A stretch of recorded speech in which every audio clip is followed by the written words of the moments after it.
Sir मैंने ये code लिखा था और मेरे हिसाब से स्क्रीन पर 10 दिखना चाहिए था, पर दिख कुछ भी नहीं रहा। क्यों भला? इसलिए नहीं दिख रहा क्योंकि तुम्हारे कोड में कुछ गलतियां हैं। हमें वो गलतियां ढूंढकर ठीक करनी होंगी। कोड में हुई गलती को कहा जाता है बग, और गलतियां ढूंढकर उन्हें ठीक करने को कहा जाता है डीबग करना या फिर डीबगिंग। मेरे साथ दोहराओ जरा। डीबगिंग बोलें तो कोड में गलतियां ढूंढकर उन्हें ठीक करना। यानी डीबगिंग में दो काम हैं। पहला ये ढूंढना कि गलती है कहाँ, और दूसरा उस गलती को ठीक करना। एक बार गलती मिल जाए तो ठीक तो हो ही जाती है। ज़्यादा मुश्किल काम गलती ढूंढने का ही है। लेकिन घबराने की बात नहीं है, क्योंकि कई टूल हैं जो गलतियां ढूंढने में हमारी मदद करते हैं। सबसे पहला टूल तो है आपका कोड एडिटर।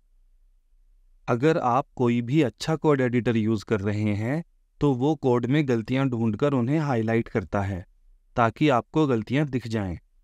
जहां भी गलती होगी, कोड एडिटर वहां लाल रंग की लाइन खींच देता है, और जब आप उस लाइन पे माउस लेकर जाते हो या क्लिक करते हो तो वो बताता भी है कि गलती है क्या।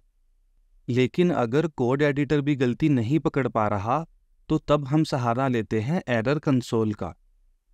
एरर कंसोल ओपन करने के लिए आपको अपनी वेबसाइट ब्राउज़र में ओपन करनी है, और फिर वेबसाइट पर राइट क्लिक करके इंस्पेक्ट पर क्लिक करना है।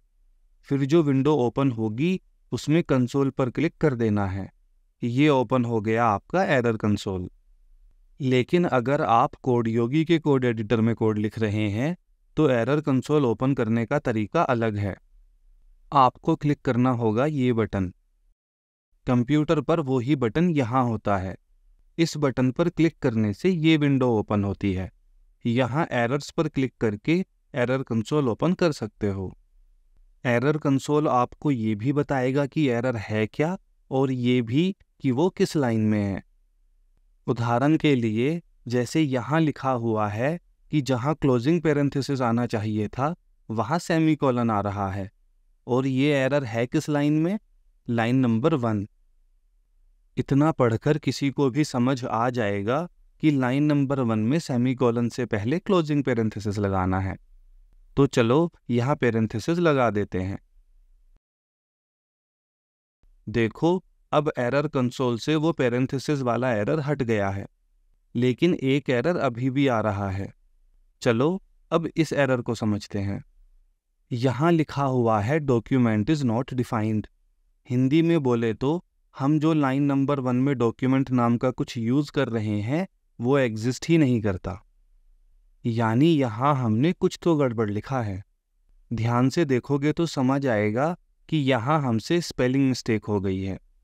जब हमने स्पेलिंग मिस्टेक ठीक कर दी तो देखो एरर कंसोल में से एरर मैसेज हट गया। हो सकता है कई बार एरर मैसेज पढ़कर आपको उसका मतलब समझ ना आए।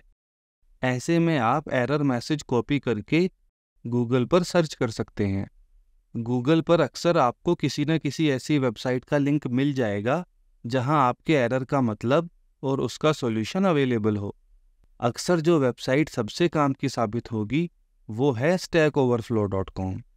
बग ढूंढने का पहला तरीका हो गया कोड एडिटर हाइलाइट्स, और दूसरा एरर कंसोल। लेकिन कई बार ये दोनों ही तरीके फेल हो जाते हैं। सर फिर बग ढूंढेंगे कैसे? वो पढ़ेंगे कोर्स में आगे। कंप्लीट फ्री कोर्स के लिए विजिट करें www.codeyogi.io।